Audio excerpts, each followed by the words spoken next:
Hello students, welcome to EPG Pathshala. I am Dr. Anupama, Professor at Department of Economics, Punjabi University, Patiala. I am here talking on behalf of Dr. Falendra Kumar Sudan, Professor, Department of Economics, University of Jammu.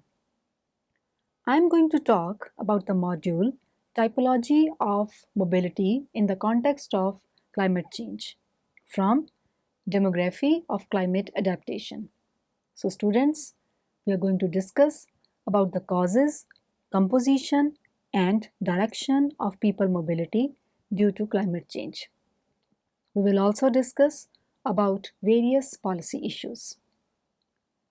In the context of human history, the environmental change has been one of the reasons of migration. Climate change has also its implications on population distribution and mobility in the recent past. There have been conceptual differences in understanding migration. On the one hand, migration is considered as a failed mechanism to adapt to climate change, thereby leading to more flows of impoverished, displaced people. While on the other hand, migration is considered as an effective strategy towards climate change adaptation, if it is complemented with an appropriate policy. There has been debate on new dimensions of migration and environmental adaptation. Therefore, migration will offer both opportunities and challenges. The less mobile population stratum will face hardships. Besides, mobility restricting policies and more to difficulties and problems to human population. Therefore, there is need to evolve suitable policies by understanding environmental degradation as a source of driver of mobility and its interactions with socio-economic, cultural, demographic, and political factors. Hence, with this background, this module aims to propose a typology of mobility that takes into account the interrelationships between slow onset climate change and socioeconomic and cultural transformations. It aims to highlight the diversity of migration and to identify the ways in which its drivers, environmental, socioeconomic, and cultural overlap and result in different mobility patterns. It also aims to understand the range of destinations, duration of movements, and composition of migratory flows in the context of climate change. And it aims to suggest measures towards the formulation of policies relevant to population mobility.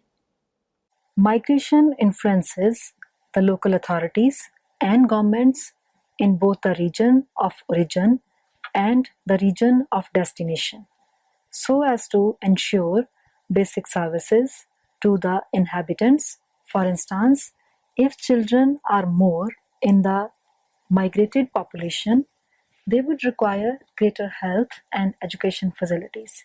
And if the proportion of adults is higher, they would require greater focus on training and employment generation.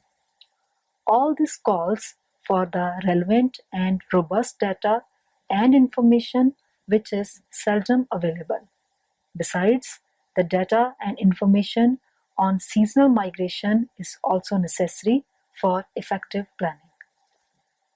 Now we can discuss about the myths and misconceptions on migration. There are many myths and misconceptions regarding migration and its features. These are becoming an obstacle in successful migration related climate change adaptation strategies.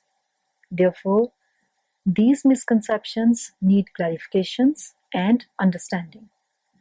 There is misconception that migration typically involves poor who always moves from rural to urban areas for better livelihoods. However, They add pressure to the urban infrastructure and increase urban population and poverty. The reality, unfortunately, is not so simple. For instance, such migration, especially in Africa, is short distance and temporary, and against the established notion, large urban centers are not their primary destinations. Migration always involves people moving from rural to urban areas is far-stretched and over-generalized. The rural to urban migration takes place, but not in the very large proportion.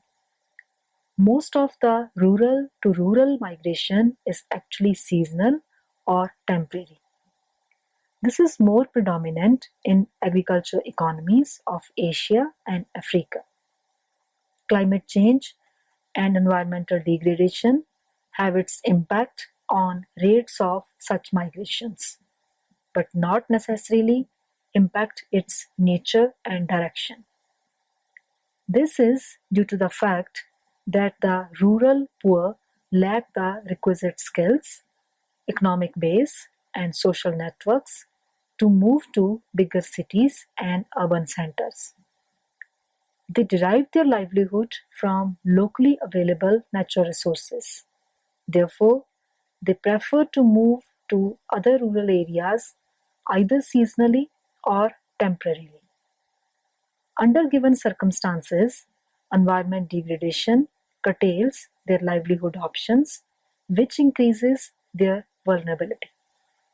Besides environmental degradation and climate change, the other factors such as cultural, socioeconomic, and demographic, that is, age and gender, account for the differences in direction and destination of the migrants.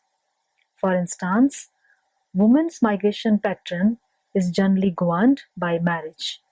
However, numerous women are relocating to the urban centers for higher earning options as a part of the urban labor force in factories, household sectors as domestic help, and the informal sector.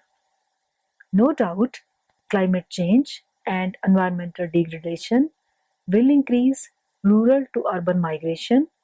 It would not change its direction, which is determined by non-environmental factors.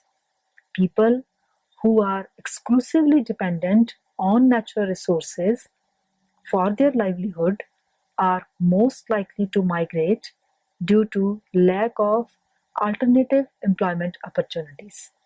Thus, there is a need for data and information on the spatial distribution of such employment and livelihood opportunities, which would also be crucial in understanding the mobility patterns and addressing of the context-specific links between migration and vulnerability. This would ensure that migration doesn't end up as a coping strategy, but will ultimately become a tool for increasing resilience to the impacts of climate change and environmental degradation. Climate change and human mobility. Climate change is, as a push factor, human mobility. In this context, role of climate processes and climate extremes are significant. The climate processes, that is, a gradual fall in the level of observed precipitation, changes the environmental conditions, thereby reducing the carrying capacity of land, leading to increasing migratory trends, especially from rural to urban areas. The climate extremes, such as cyclones and floods, force a sudden movement of population to safer lands, although temporarily.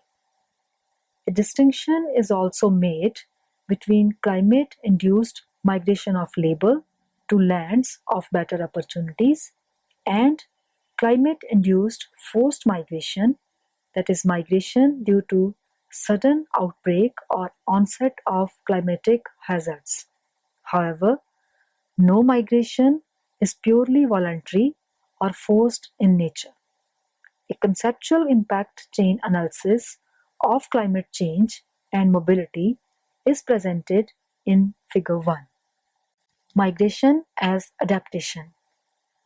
Migration is seen as an effective adaptation strategy. This can help reduce risks associated with the short-term displacement using the social contacts and social networking. There are 5 different linked adaptation responses, including mobility, storage, diversification, communal pooling, and exchange. The use of adaptation responses is the ultimate choice of a household, and their understanding is crucial for framing policies and strategies to build resilience of communities and households. In the context of social conflict and migration, the choices of mobility and diversification are significant.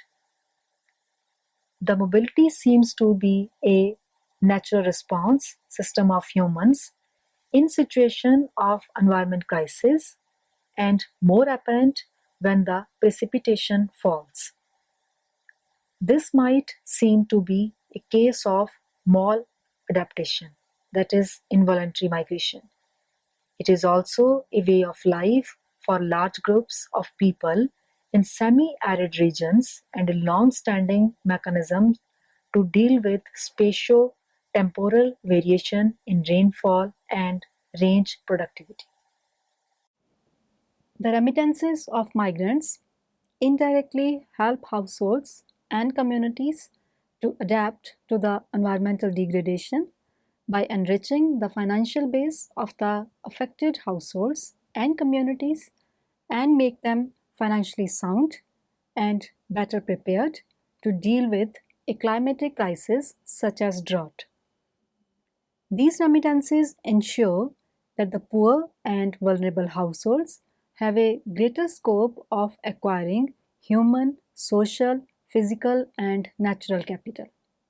Therefore, remittances are a major source of adaptation for families to safeguard themselves at times of climate induced disaster.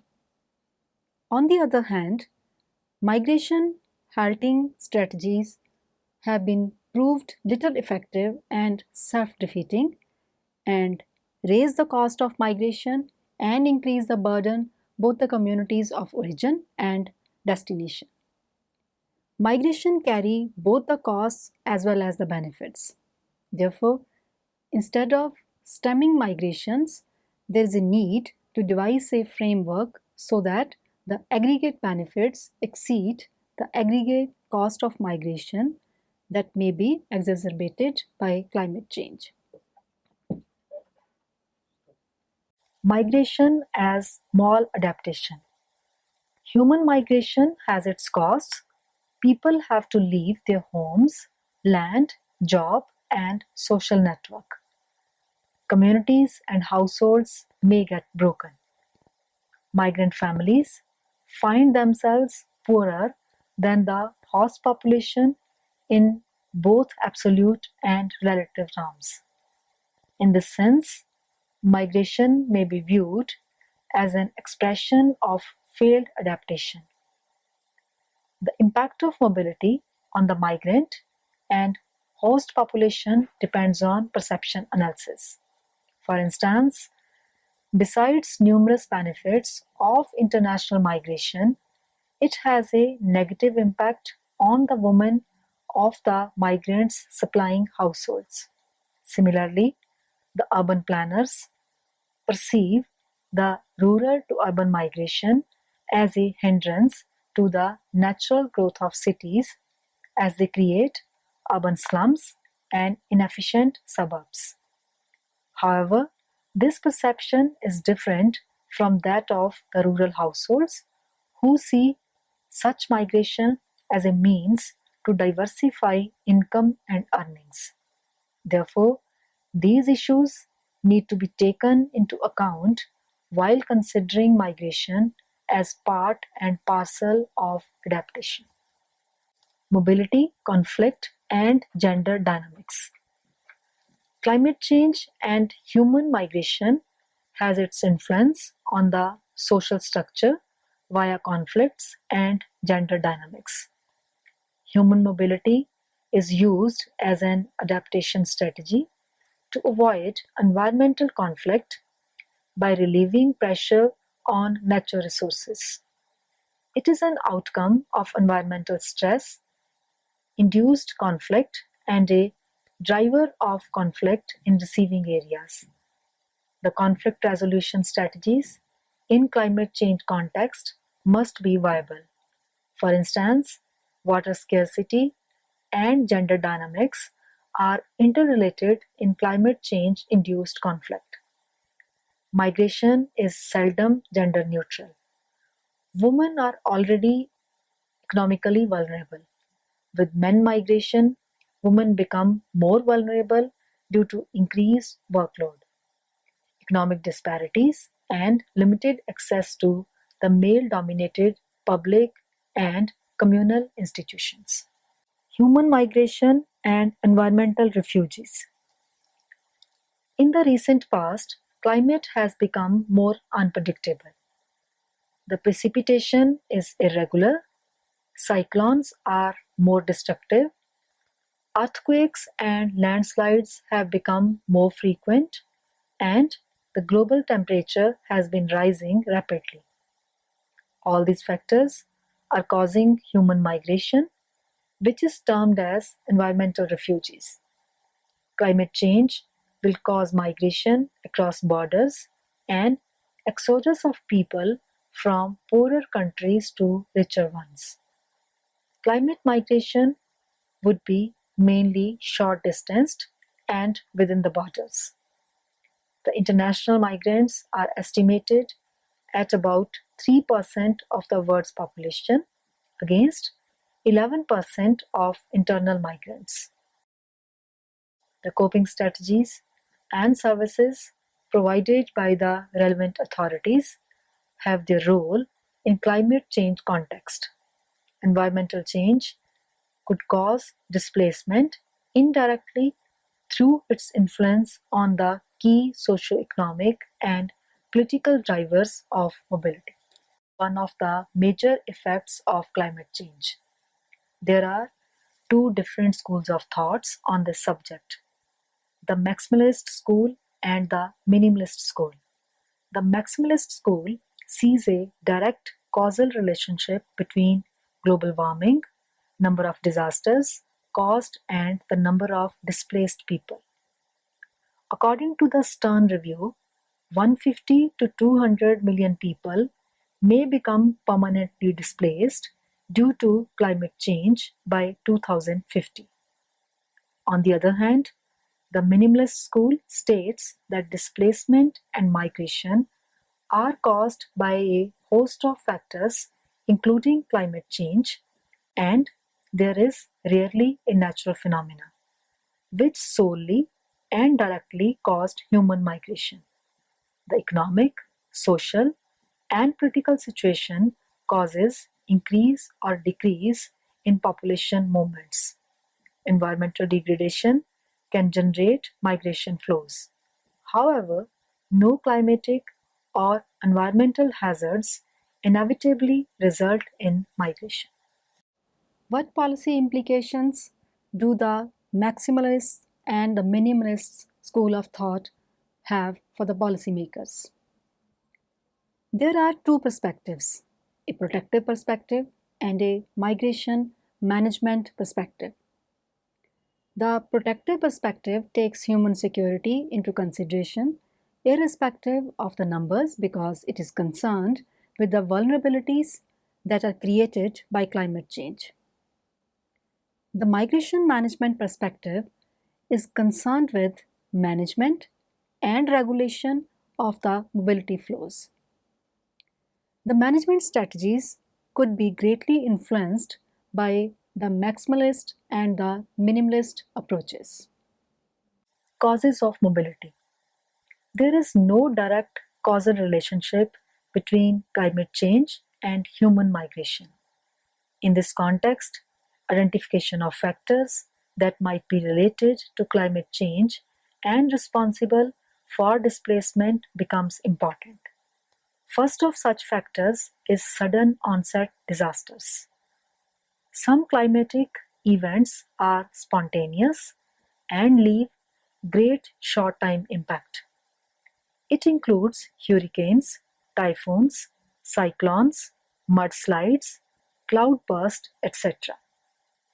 In case the event comes with certain warning indicators like changing weather, wind speed, etc., people manage to leave their homes or are made to leave for safer places.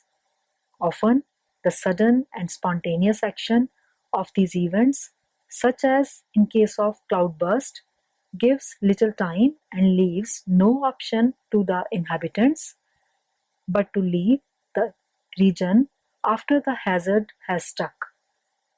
Whether the displaced would be able to return to their homes would largely be dependent on the recovery time, which in turn is dependent on the effectiveness of support system of the government and concerned authorities. The second cause is that of slow onset environmental degradation.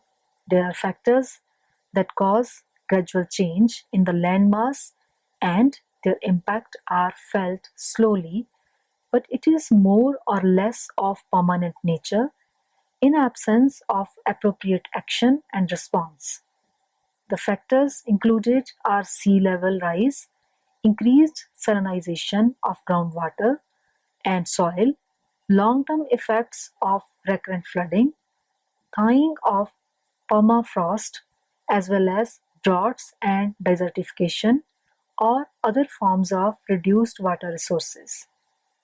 The fall in water table or salinization or other such effects might not push people to immediate migration, but if the effects continue to deteriorate the living conditions, people would be forced to migrate. The reason is that such environment provides ever-dwindling living and economic opportunities to the people. Once the region becomes inhabitable, migrations would take permanent form. Changing structure of fragile area. There are the low-lying small island states. Environmental degradation has the effect of changing the basic structure of the fragile area. It can result in the loss of coral reefs, threat to the freshwater supplies, and increase in salinization of water in agriculture fields. Moreover, the changing climate and global warming will increase the sea level and cyclones and typhoons in the region. Droughts become common and more frequent. In extreme cases, the remaining territory of affected states may no longer be able to accommodate their population. When this happens, populations would become permanently displaced to other countries. In the most extreme cases, such states may disappear entirely from the surface of the earth. Designation of areas prohibited for human habitation. As a consequence of climate change, governments may designate areas prohibited for human habitation. Such a decision has twofold policy implications. First is the displacement and removal of people from the zones that might have become uninhabitable due to worsened climatic or environmental conditions.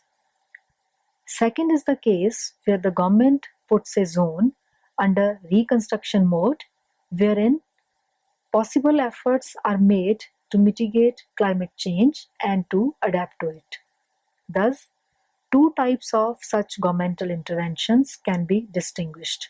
The first one is designation of areas as high-risk zones. Under this intervention, people are displaced from the lands considered highly risky either willingly or forcefully. Arrangements are made for their relocation and prohibition is set on their return. Such zones might be created along the coastal regions or plains which are prone to floods. Even the mountain regions could be designated as high-risk zone if the slopes are prone to landslides and extensive mudslides. The second one is areas declared to be off limits for human habitation. Under such intervention, government might develop a particular region as conservation zone. This could be done to develop carbon sinks by planting trees and developing region as forest.